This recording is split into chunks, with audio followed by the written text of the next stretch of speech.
So what's up? I have this conversation real quick because I had a conversation with a fellow content creator, YouTuber, streamer, and he does political punditry, right? And he asked me, he said, "Why don't you talk about Palestine?" Okay, let me explain to you guys, right? Let me explain because I think people are getting kind of confused as to my politics. Listen, why don't I talk about Palestine? We're going to break Palestine down real quick. You have to understand the relationship between Africans and Arabs, the historical relationship between Africans and Arabs. I'm African, I'm East African from Kenya, once again. Once I repeat this, because people think I'm like a fake African. I don't know, this girl told me, "You not from Africa, you from Detroit." I said, "What?" But anyway, you have to understand the relationship between Africans and Arabs. It's not been a good one. In fact, it's probably one of the most toxic relationships on planet Earth.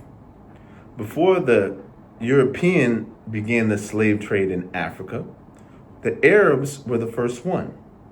And the Arabs are still selling slaves from Africa today. Right now, as we're speaking, there are slaves in Dubai. How do you think Dubai is so rich? Why do you think they're able to do that? They pay them slave wages, if they pay them at all.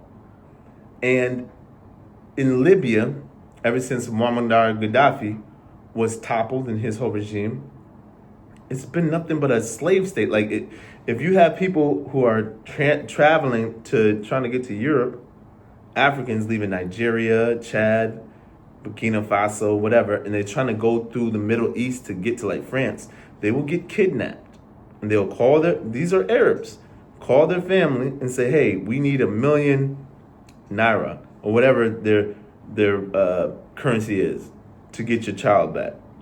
If they can't pay, they say, "Well, you're going to work on this facility, this building, for free. We'll give you somewhere to sleep, eat, food, that's it, but you got to work." So, Palestine. I don't think you guys understand Palestine's history, right? And this is the reason why people are wondering, why aren't most Pan-Africanists or black people speaking about Palestine? Palestine has even though they're being so oppressed, this is how sickening racism is. Racism is insane. They have an area where they keep all the black Afro-Palestinians. Afro meaning African American. The Afro-Palestinians. They live in a certain space within this oppressed space. Think about it. You've been already oppressed, and then you go, "Well, we're going to take these people and So you're in a corner of a corner, right? And they call it, the literal name is, I'm not forgetting the name. But it's translated to English, it's the slave area. It's called slave area. They look at the Afro-Palestinians, the Africans who are there, as slaves. So, Palestinians. We have enough to deal with the Arabs in Sudan, Nigeria, Chad, Burkina Faso. We have enough to deal with you in Egypt, which we call Kemet. You guys are already scrubbing. These people are scrubbing. And I know it's going to sound crazy. These people literally put chemicals over the ancient Egyptian hieroglyphs and stuff, and they tan their skin. So once what would be a figure of a man digging that's brown or black like me, they tan it to make him look like this color, like tan, like a tan. That's white. I don't know. It looks tan on here. But they'll make them look white. And so what we're saying as a Pan-Africanist Garveyites is, you're on your own. And you're going to lose this one. The Saudis, those Saudis, their time is coming. You're going to lose this. Palestine is done. It's over with. And if you expect Africans, I know the South Africans like you a lot because Nelson Mandela, before he passed away, was not on good standings with us. revolutionaries. But yeah, so when it comes to Palestine, you Arabs, take care of your own. Don't come to us expecting us to go marching and fighting for you. No, no, no. Because you don't come out and march and fight for us. Only time I see Arabs are in the hood in the corner store. They're behind like a 4-inch plated glass, and they talk through a metal grate. Like they don't even want to touch you. You know what I'm saying? They don't even want to touch you. They say, hurry up and bite. They say very racist. Arabs are some of the most racist people on earth, like honestly. And so now that your little country Palestine is being blown into bits, I saw a video of this. They were shooting a car up. The car is getting shot up. A baby literally flies through the front glass window. And they start shooting the baby. I said, holy sh-. Karma. You Arabs, you know what you do in Africa. We know how you treat our people. Don't come to us black people to help support you. Ask the Saudis to help you. Have the Pakistanis, have the Turks help you. Have the Jordanians help you. Have the Iranians help you. Have you guys get together, get on some pan-Arabism. But you won't, so you come to us. Nah. Your doom is imminent. It's gonna happen. There's nothing that's gonna stop it. And we're gonna all sit here and watch as Allah fights Yahweh. As the Arabs' God called Allah fights the Jewish God called Yahweh, we're just gonna sit here and watch.